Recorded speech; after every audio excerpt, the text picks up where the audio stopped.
Richard, real quick before I go back to Mika for the top of the hour. Richard, you talked about there were strains of Abraham Lincoln last night. Who Lincoln, I think it was in '62 at his State of the Union address, he said, "We cannot escape history, right? We will be remembered in spite of ourselves for what we do here." Joe Biden kept going back to that theme last night. History is watching.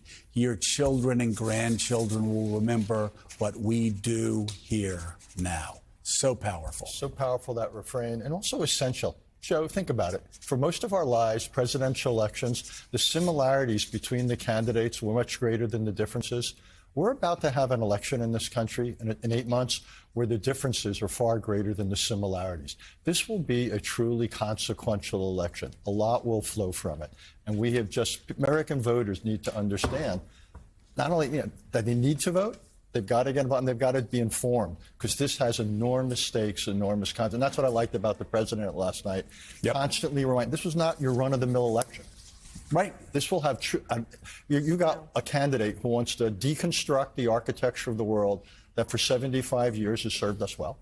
And here at home, he wants to break down a lot of what makes this a democratic country. He's hosting Viktor Orban, the symbol of illiberal democracy, who wants to walk back democracy. Well, and if you want to know what Donald Trump is going to do if he gets reelected again, all you have to do is look at what Viktor Orban has done, a man who has bragged about destroying Western democracy in his country, bragging about being illiberal, breaking up the courts, breaking up news coverage, going after free speech. You name it, he's doing it. And that's who Donald Trump worships. That's who Donald Trump wants to be in his second term. But Mika, very powerful last night, and the reviews strong for Joe Biden, talking about strengthening freedom at home and strengthening freedom abroad. Two things that Donald Trump opposes just outright. And as Joe Biden says, just look at his words. Look at what he said. It's all out there. Well, he was able to manage two realities at the same time. And a lot of people are talking about this being one of the finest moments of Joe Biden's presidency. He contrasted Trump in every way, every step of the way in his speech last night. And it was joyful. It was optimistic. It had the presentation of someone who really understood the issues and could handle the extreme division in the room, in his face. If Republicans weren't actually yelling at him, they were seething. And he took them head on every issue. And securing the southern border was one of the issues where he took on Republicans, with the president calling on them to pass the Senate's bipartisan bill. But the president was interrupted and heckled by a House Republican who kept shouting about Laken Riley, a nurse in Georgia who was murdered. A Venezuelan man who was in the U.S. illegally is accused of killing her. Take a look at this exchange. In November, my team began serious negotiation with a bipartisan group of senators. The result was a bipartisan bill with the toughest set of border security reforms we've ever seen. Oh, you don't think so? Oh, you don't like that bill, huh? That conservatives got together and said it was a good bill? I'll be darned. That's amazing. That bipartisan bill would hire 1,500 more security agents and officers, 100 more immigration judges to help tackle the backload of 2 million cases, 4,300 more asylum officers, and new policies so they can resolve cases in 6 months instead of 6 years now.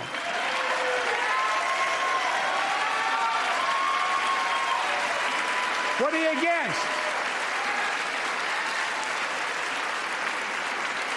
100 more high-tech drug detection machines to significantly increase the ability to screen and stop vehicles smuggling fentanyl into America. That's killing thousands of children. This bill would save lives and bring order to the border. It will also give me and any new president new emergency authority to temporarily shut down the border when the number of migrants at the border is overwhelming. The Border Patrol Union has endorsed this bill, The Federal Chamber of Commerce isn't. Yeah. You're saying low. Look at the facts. I know you know how to read.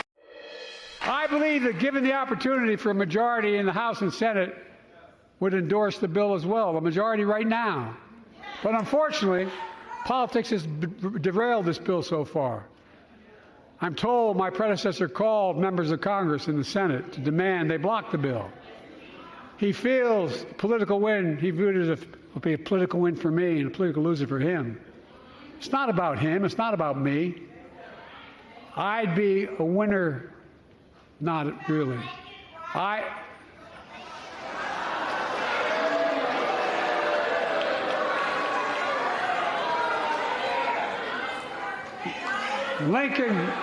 Lincoln Riley, an innocent young woman who was killed by an illegal.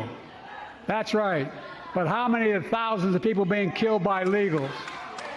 To her parents, I say, my heart goes out to you, having lost children myself. I understand. But look, if we change the dynamic at the border, people pay these smugglers $8,000 to get across the border because they know if they get by and let into the country, it's 6 to 8 years before they have a hearing. And it's worth it taking the chance of the $8,000. But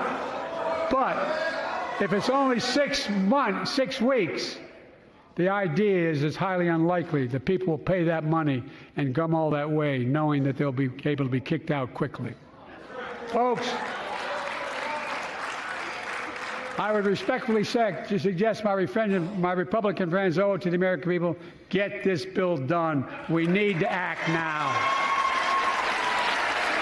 Joining the conversation, we have the host of the podcast On Brand with Donny Deutsch. Donny Deutsch, member of the New York Times editorial board, Mara Gay, former Treasury official and Morning Joe economic analyst Steve Rattner, and former Republican Congressman Carlos Curbelo of Florida. He's an MSNBC political analyst. And, of course, Jonathan Lemire is back with us as well.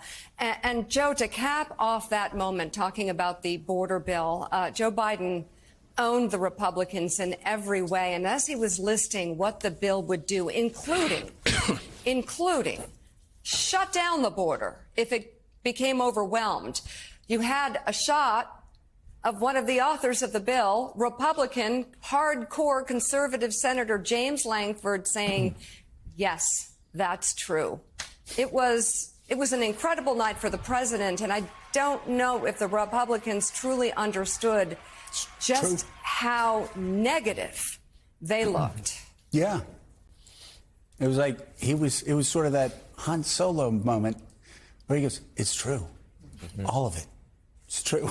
I mean, how would you like, Willie, to be Mike Johnson, where Joe Biden states facts? They're just facts. I mean, they're not even political debate. It's not like, hey, I'm for, more this or that. No, just states facts. And Mike Johnson has to go, no. We're in Washington, D.C.